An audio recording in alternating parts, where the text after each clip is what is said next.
আর সফলতা মানে শুধু চাকরি না রে ভাই, চাকরি মানে পরাধীনতা। এই কথাটা আজীবন মনে রাখবেন। চাকরি শব্দটা এসে চাকর থেকে। যে কেউ সে যদি জীবনে সফল হতে চায়, তার জন্য আলী রাদিয়াল্লাহু আনহু বেশ কিছু উপদেশ দিয়েছিলেন। বেশ কিছু উপদেশ, সবগুলো বলবো না, গুটি কয়েক উপদেশের কথা বলবো। এইগুলো যদি কেউ মেনে চলে ইনশাল্লাহ, এই উপদেশগুলো কেউ মেনে চললে প্রত্যেকটা স্টেপে স্টেপে ইনশাল্লাহ আপনি সফল হবেন। এর মধ্যে একটা উপদেশ এরকম ছিল যে যে নিজের মূল্য বুঝে না, যে নিজের মূল্য বুঝে না সে অপমানিত হবে। হয়তো আমরা এই কথাটার অর্থ বুঝতে পারছি না। চায়নাতে এক তরুণ, ওর চাকরি করার খুব ইচ্ছা, চাকরি করবে। তো চাকরির ইন্টারভিউ দিতে যায়, সব জায়গায় শুধু রিজেক্টেড, কোথাও টিকে না। কেএফসি নাম শুনছেন? কেএফসিতে পরীক্ষা দিতে গেছে। ওইবার 24 জন পরীক্ষা দিয়েছে, 24 জন, 23 জনকে টিকাইছে, একজনকে বাদ দিচ্ছে, ওই ছেলেটাকে বাদ দিচ্ছে। পরে বলে যে একটু পুলিশে দাঁড়াই, পুলিশেও টিকে না। শিক্ষকতা করি, সেখানেও হয় না। কত জায়গায় যে পরীক্ষা দিচ্ছে, কোনো জায়গায় হচ্ছে না।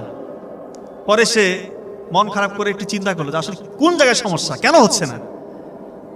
সে পরে অনেকক্ষণ চিন্তাধারা করে দেখলো যে আসলে চাকরি আমার জন্য না, চাকরি আমার জন্য না। আমি উদ্ভাবন করতে পারি, নতুন কিছু দুনিয়াকে দিতে পারি। এবং সত্যিকার অর্থেই গোটা দুনিয়াকে সে এমন কিছু দিয়েছে যেটা এখন পর্যন্ত মানুষ স্মরণ করে। আপনার আলিবাবার নাম শুনছেন? আলিবাবা প্রতিষ্ঠাতাকে জ্যাকমার গল্প বলতেছে। দেখেন, এই জন্য জীবনে আপনারা বিভিন্ন জায়গায় হতাশ হবেন, হয়তো পরীক্ষায় ফেল করবেন। আপনাদের স্ট্রং জন কোনটা, এটা আপনাকে বের করতে হবে। সবার জন্য কিন্তু চাকরি না।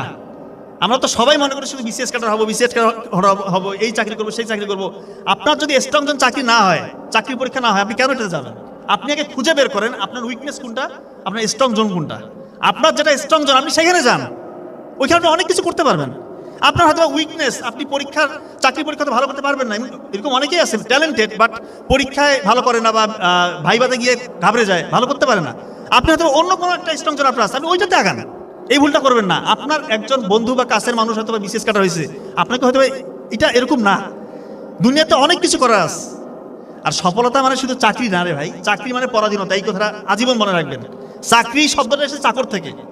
আমরা তো বিসিএস কাটার অফিসার, আমরা জানি চাকরি যদি করেন আপনি একটা বাইন্ডিংসের মধ্যে থাকবেন। আর যদি নিজে উদ্ভাবক হইতে পারেন, যদি একটা চান্সেস খুব কম থাকে, ব্যবসায়ী হওয়ার তার সুযোগ অনেক আছে।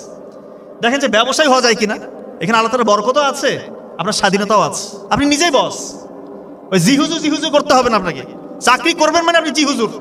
বাড়ি থেকে বের হইলে কোথাও যাবেন ফ্যামিলি নিয়ে, আপনার ছুটি লাগবে, দরখাস্ত দাও, এই করো সেই করো, দুনিয়ার প্রটোকল দরকার আছে। দুনিয়ার মধ্যে কি আপনি এই যে বন্দি জেলখানে থাকবেন? আমি বলতেছি না চাকরি খারাপ, কোনো কিছু না করার থেকে চাকরি করা ভালো, তবে চাকরি করার থেকেও ভালো কিছু করার আছে। তো আলী রাদিয়াল্লাহু আনহু আরেকটা উপদেশ দিয়েছেন এরকম,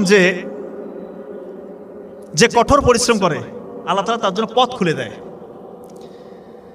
আপনারা তো অনেকে খেলা দেখেন, লিওনেল মেসির নাম তো শুনছেন। মেসি কি সেই খেলে না, মানে 1 নাম্বার পেলা দুনিয়ার বলা চলে। তো ছোটবেলায় কিন্তু ওর একটা রোগ ধরা পড়ে, আপনারা জানেন হয়তো, গ্রোথ হরমোন নাই, মানে সে বড় হবে না।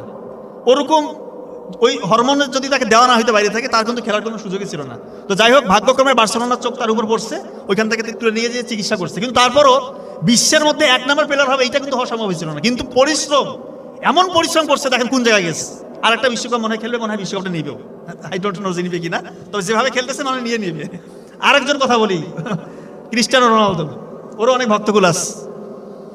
তো 14 বছর বয়সে তাকে স্কুল থেকে বের করে দিচ্ছে, তো তোমার স্কুলে পড়ার কোনো যোগ্যতা নাই।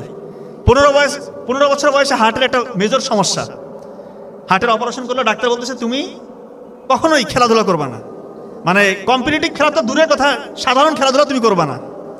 ও বলতেছে আমি খেলবো। যেই সেই খেলা, ওর পরিশ্রমের লেভেল আপনি জানেন কোন পরিশ্রম করতো? ভোরবেলা উঠে পরিশ্রম করে। এমনি দুনিয়ার 1 নাম্বার প্লেয়ার, 1-2 নাম্বারের মতো সেও তো আছে। 40 বছর বয়স ছুঁই এখনো খেলতেছে। কবে যে থামবে আল্লাহ ভালো জানে। তো যে পরিশ্রম করবে তাকে কিন্তু আল্লাহ তাআলা অবশ্যই পথ দেখাবে। উসাইন বোল্ট দুনিয়ার 1 নাম্বার, কি সবথেকে দ্রুততম মানব না? তার মেরুদণ্ডের হাড় কিন্তু বাঁকা, এটা হয়তো অনেকে জানেন কি জানেন আমি জানি না। সে যখন স্টার্টিং ব্লকে দাঁড়ায় দৌড় দেওয়ার জন্য, তার কোমরে ব্যথা শুরু হয়, দৌড়াবে কি? ডাক্তার বলতেছে তোমার জন্য দৌড় প্রতিযোগিতা নয়, তুমি অন্য কিছু করো।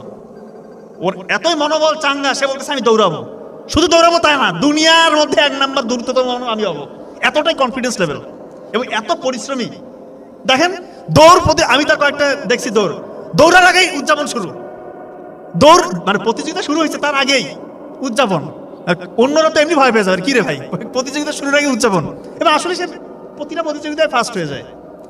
তো এই জন্যই পরিশ্রম করলে আপনি যে ধর্মেরই হন, যে লেভেলেরই হন, পরিশ্রম করবেন, অবশ্যই সফল হতে হবেন আপনি।